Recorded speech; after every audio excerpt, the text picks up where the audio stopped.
کر دو کرم مرشد محترم.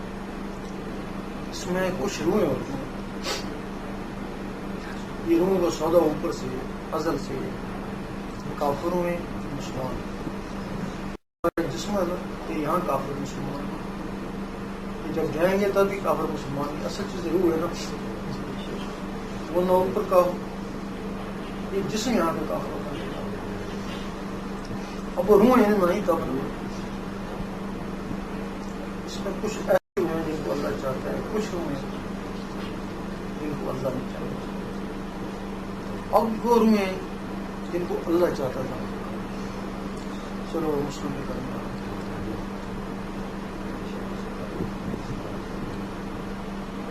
کچھ روحیں مسلم کی روحیں کافر میں ڈالنا چاہیے. یہ کیوں ایسے ہوا؟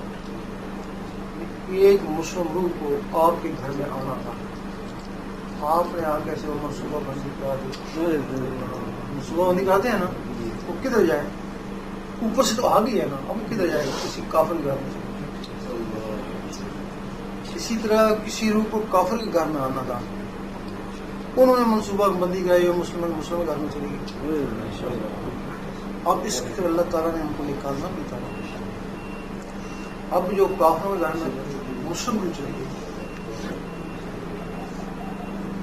اس کے لیے اللہ تعالیٰ نے خواجہ صاحب ایسے وہی بنایا نا،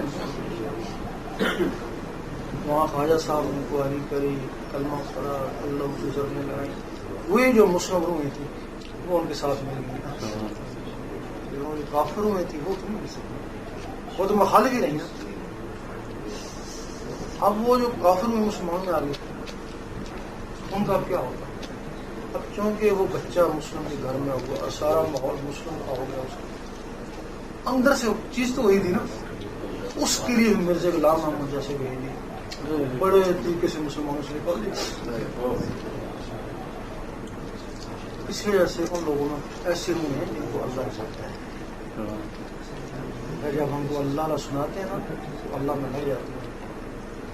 ادھر مسلمانوں میں ایسے روح جن کو اللہ نہیں چاہتا، جو کفار قسم کی ہیں، وہی ہے جو تمہارے ذکر کے لیے مخالف کرتے ہیں. لیکن اللہ کرنے میں کیا حاصل ہے؟ کیوں چڑھتے ہیں لوگ؟ ان کی نشانی ہے.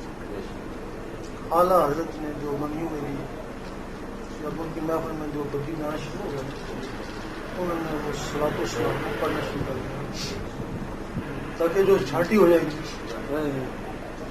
پھر وہ صلاۃ و سلام سے چھٹتے تھے نا، چھاٹی ہوگی نا. اب جو ہے نا، اب جو اللہ اسے چڑھتا ہے وہ کافر، جو صلاۃ و سلام سے چڑھتا ہے وہ منافق. یہ چھانٹیاں ایسا، اس میں ہم نہیں کہہ سکتے کہ یہ مسلمان ہے، رب کے نزدیک پتہ نہیں کون آتا ہے. یہ حجی